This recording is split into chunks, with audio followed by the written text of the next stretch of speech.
So I'm going to go ahead and call this next portion miscellaneous because really there's a few of these we're going to cover in like extreme detail in A&P4 and in a later section, or it's really we've already covered it.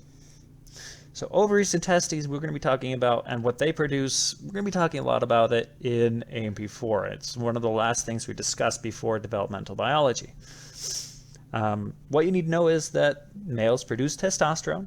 The testosterone comes from testes.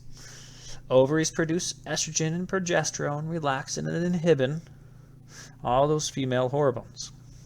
Then it just depends upon the point in the cycle in which how much and how little is made of each.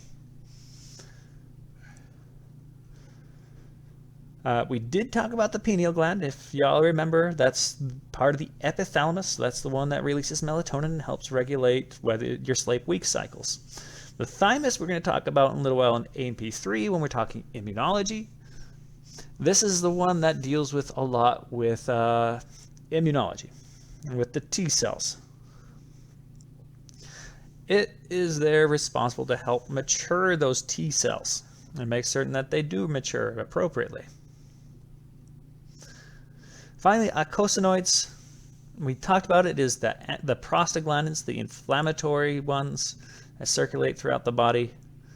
And it's called eicosanoids because it is, well, 20 carbon fatty acid. Eiko means 20 in Greek.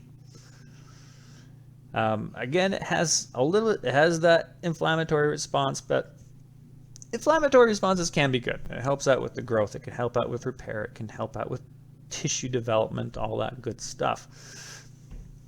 Here's the list of all the eicosanoids that it could be. With that, though, that is pretty much it. We've talked about the stress response with cortisol quite a bit. Eustress, again, that's the normal healthy stress. Distress is the harmful stress, which can be damaging, and both of which can develop into hypercortisolism. And that is it, my friends. That is endocrinology in a nutshell.